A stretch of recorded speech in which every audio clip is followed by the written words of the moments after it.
Games are all doing secret things, but what and why? When we think about game design, we often think about something like this. A set of pieces on the board, each with its own set of rules, where the game is brought to life by the interaction between the players, the rules, and each other. Chess just works because it's completely symmetrical, completely fair, and completely transparent. Video games, particularly single-player games, aren't like that. There are pieces and there are rules, yes, but there are also vastly more complex environments and interactions. There's storytelling to consider and a developer's ambitions for the look and feel of their game. Video games often want to appear fair and transparent, but achieving this is sometimes more about fooling players into thinking that this is the case. Here are 7 secret things games do and why they do them. First of all, there's no such thing as luck. Many of these design tricks are about making sure the player has an ideal experience. And often, that means protecting the player from the vagaries of random chance. Take a game like Peggle, for example. In Peggle, the player fires a ball into a pachinko-style nest of targets, hoping to set off a chain of bounces that'll result in a bigger combo and a better score. There's skill and judgment involved in pulling this off, obviously, but also a measure of luck. But that's not always the case. This is because developers PopCap found that players who felt fortunate early in the game were more likely to keep on playing. But what's more surprising is the same applies to Gears of War. Players who scored kills in their first few multiplayer matches were more likely to come back and keep playing. So Epic gave minor, invisible buffs to players in their first match. Imbalancing a game on purpose is a risk, but the payoff is a healthier player base. There's a flip side to this principle too. By engineering situations in which the player feels unlucky, developers can create a feeling of tension. Players will feel like the odds are stacked against them, because they really are. For example, in Valve's Half-Life 2, the amount of ammo dropped by enemies is always slightly less than the game thinks you need. Sneaky. And talking of sneaky, games tell us little white lies about how much health we have left. You'd think it's pretty straightforward. You've got a big red block of health or a number at the bottom of the screen, and when it's all gone, that's it, you die. Except, that's not always quite true. By subtly making the player more durable as the health bar reaches its lowest point, developers encourage moments that make you feel as though you're scraping through by the skin of your teeth. Games like Doom and Assassin's Creed are famous for doing this. By making that last health point worth just a little bit more, it makes you feel as though your hero has survived against the odds. So the next time your health bar starts flashing, ask yourself whether you need to be scared, or if that's just what the developers want you to think. But, not every time. Ever wondered why enemies in games shoot like drunken stormtroopers? Players often require the perception of realism to have fun, but the actual reality of realism? Not so much. Consider every time you've been shot in the head out of nowhere in multiplayer. You understand that it's fair, but you'd much rather it hadn't happened. With this in mind, many single-player shooters instruct their AI to miss the player with the first shot fired. Arcade dogfighter Luftrausers is one example. You'll rarely get tagged by the first missile to come flying your way. The first wave of fire is more about helping you get your bearings.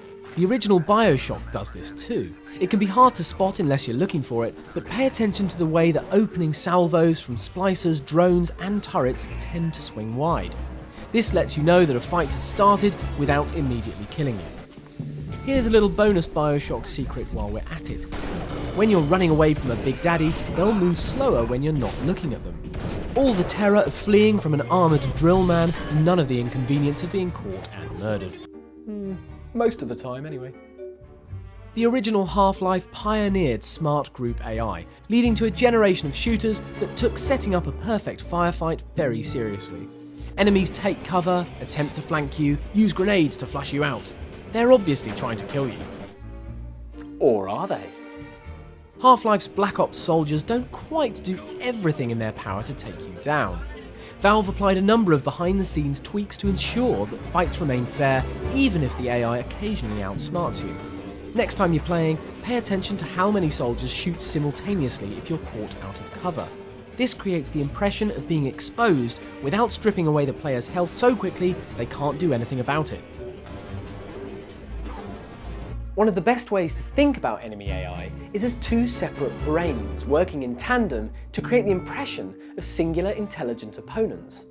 Monolith's Sphere is renowned for its enemy squad AI, which continues to impress decades after its release. The sense that you're being hunted by smart Spec Ops soldiers is palpable and created in a rather sophisticated way. While individual soldiers have their own brains, which determine where they go, what information they have access to, which strategies they employ to pin you down, the squad as a whole has a greater consciousness that handles how the encounter is perceived by the player.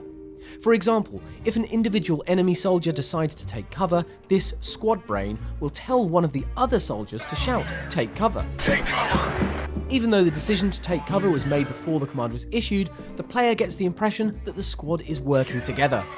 Did you get all that? Well, a similar technique is used in Creative Assembly's phenomenal Alien Isolation.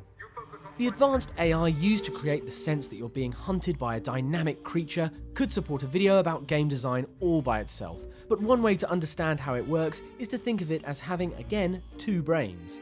You know, to go along with the acid blood and bad breath.